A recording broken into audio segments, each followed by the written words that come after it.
नमस्कार, कश्मीरी पंडित कल्चर में मैं उज्जवल हांडू आपका स्वागत करती हूँ। मेरे पिछले वीडियो में आपने शिव चामर स्तोत्र का पाठ सुना, जो कि कश्मीरी पंडित परिवारों में पढ़ा जाने वाला एक प्रमुख स्तोत्र है।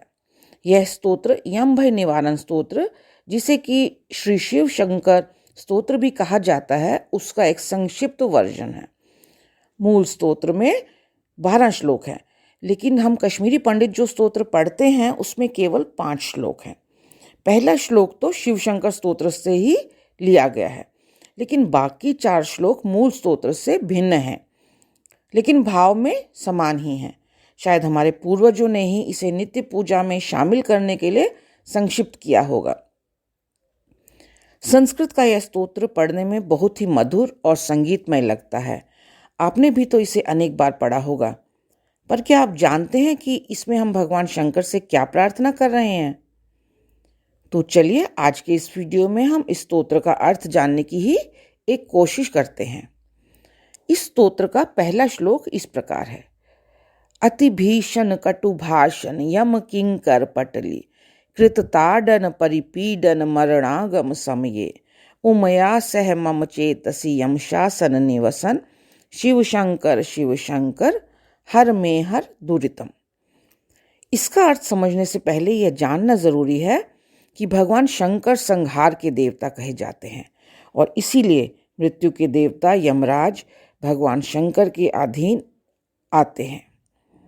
मृत्यु के समय यही यमदूत जीव की आत्मा को यमलोक ले जाते हैं, जबकि नश्वर शरीर यहीं रह जाता है। वह इन यमदूतों से भयभीत होता है और ईश्वर से प्रार्थना करता है कि जब उसे मृत्यु आए तो यमदूत उसे भयभीत ना करें और उसे केवल ईश्वर की छवि ही दिखाई दे। तो अब जानते हैं कि पहले श्लोक के शब्दों का अर्थ क्या है। अति भीषण, देखने में बड़े ही भयानक। कटु भाषण, कड़वे शब्द बोलने वाले। यम किंकर पटली, यानी यमराज के सेवक यानी यमदूतों का ये दल। कृतताडन, प्रहार करते हुए। परिपीडन, पीड़ा पहुंचाते हुए। मरणागम समये, मृत्यु के समय, यानी मृत्यु के समय पहुंचे भयानक यमदूत, जो कि देखने में बड़े ही भयानक लगते हैं। कड़वे शब्दों के चाबुक चलाते हैं और आत्मा को प्रहार कर पीड़ा पहुंचाते हुए यमलोक ले जाते हैं। ऐसे में वह प्रार्थना करता है कि उमया सह, पार्वती के साथ, मम चेतसी, मेरे चित्त में, यम शासन निवसन, यम के शासक, यहाँ पर हम शिव को कहते हैं यम शासक, आप निवास करें। शिव शंकर, यानी हे शिव हे शंकर।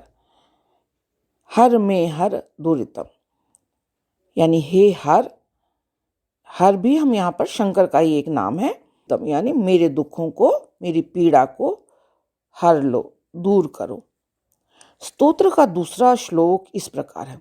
अति दुर्नय चटुलेन्द्रिय रिपु संचय दलिते पविकर कश कटु जलपित खल गरहन चलिते शिवया सह मम चेतसी शशि शेखर निवसन शिव शंकर हर में हर दुरितम।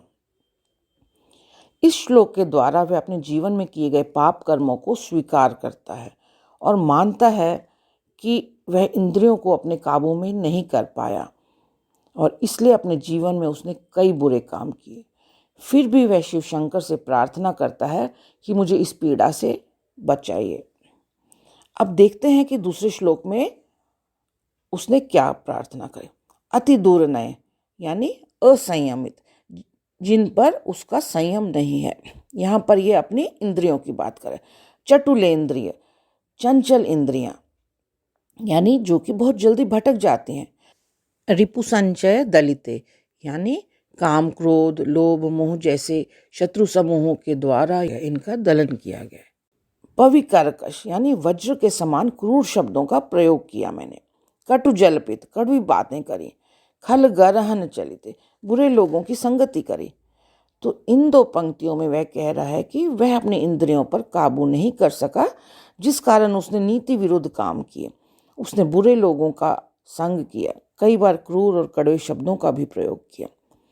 ऐसा होने पर भी वह प्रार्थना करता है कि शिवया सह, पार्वती के साथ, मम चेतसी, मेरे चित्त में, शशि शेखर निवसन, हे शंकर आप निवास करें। यहाँ शशि शेखर भी भगवान शिव का एक नाम है, जिसका अर्थ है जिसके मस्तक पर चंद्रमा शोभित है। शिव शंकर हर में हर दुरितम, यानी हे शिव, हे शंकर, हे हर, मेरी पीड़ा को दूर करो। अब इस स्तोत्र का तीसरा श्लोक पढ़ते हैं। भव भंजन सुर रंजन खल वंचन पुरहन, धनुजांतक मदनांतक रति जांतक भगवन, गिरिजावर करुणाकर परमेश्वर भयहन, शिव शंकर हर में हर दुरितम। इस श्लोक के द्वारा वह भगवान शंकर की अलग अलग नामों से स्तुति करता है और उनसे अपने दुखों को दूर करने के लिए प्रार्थना भी करता है। अब देखते हैं कि वह किन नामों से स्तुति कर रहा है। भव भंजन, यानी संसार में आवागमन से मुक्ति दिलाने वाले। सुर रंजन, देवताओं द्वारा पूजित। खल वंचन, दुष्टों को दूर करने वाले। पुरहन, पुर यानी त्रिपुरा राक्षस का अंत करने वाले। धनुजांतक, धनुज यानी धनु से जन्मे जो कि दानव हुए, दानवों का अंत करने वाले। मदनांतक यानी मदन यानी कामदेव का अंत करने वाले। रति जांतक, रति से जन्मे मोह माया का अंत करने वाले। भगवन यानी भगवान। गिरिजावर, हे गिरिजा के पति यानी पति शंकर जी का नाम।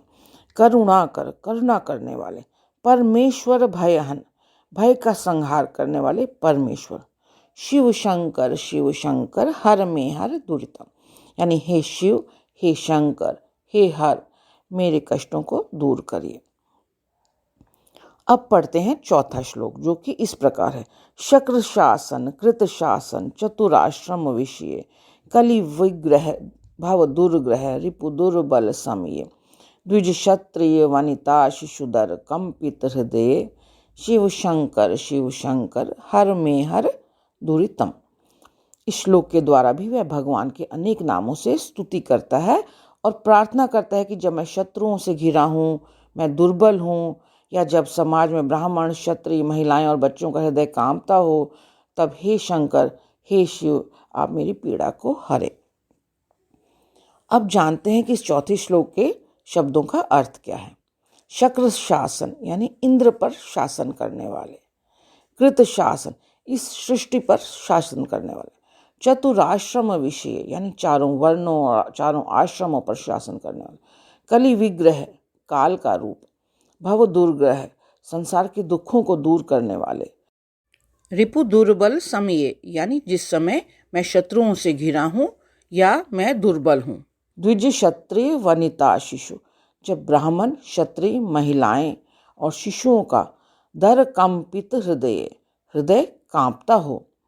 शिव शंकर हर में हर दुरितम, ऐसे समय में हे शिव, हे शंकर, हे हर, मेरी पीड़ा को हर लो यानी दूर करो। अब बारी आती है पांचवें और अंतिम श्लोक की, जो कि इस प्रकार है। भव संभव विविधामय परिपीडित वपुषम, दैतात्मज ममता भर कलुषीकृत हृदयम, करुमाम निज चरणार्चन निरतम भव सततम, शिव शंकर हर में हर दुरितम। इस श्लोक के द्वारा वह प्रार्थना कर रहा है कि इस संसार में आकर मैं अनेक दुखों से कष्ट पा रहा हूँ। मेरा मन तो मोह माया में फंसा हुआ है, मुझे अपने चरणों की भक्ति दे दीजिए। अब जानते हैं कि इस श्लोक के शब्दों का अर्थ क्या है। भव संभव, इस सृष्टि के रचयिता, जिसकी वजह से ये भाव यानी संसार संभव हो पाया। विविधामय, अनेक दुखों से, कष्टों से। परिपीडित, पीड़ित हूँ। दैतात्मज, संतान के। ममता भर, मोह से। कलुषीकृत हृदयम, मेरा हृदय मैला या अपवित्र हो गया है। ऐसे में वह प्रभु से प्रार्थना करता है कि करुमाम निज चरणार्चन, अपने चरणों की पूजा अर्चना करने के लायक मुझे बनाइए। निरतम मतलब बिना रुके, सततम सदा। शिव शंकर हर में हर दुरितम, हे शिव, हे शंकर, हे हर, मेरी कष्ट को दूर करें। तो इसी के साथ समाप्त होता है मेरा आज का ये वीडियो। आशा करती हूँ इसका अर्थ जानने के बाद आप इस स्तोत्र को अधिक तन्मयता के साथ पढ़ेंगे। अगर आपको मेरा ये वीडियो पसंद आया हो तो लाइक, शेयर और कमेंट ज़रूर करें और मेरे वीडियोस को सबसे पहले देखने के लिए मेरे चैनल को सब्सक्राइब करें और बेल आइकन दबाना ना भूलें। एक नए वीडियो के साथ जल्द ही आपसे दोबारा मिलती हूँ। तब तक के लिए नमस्कार।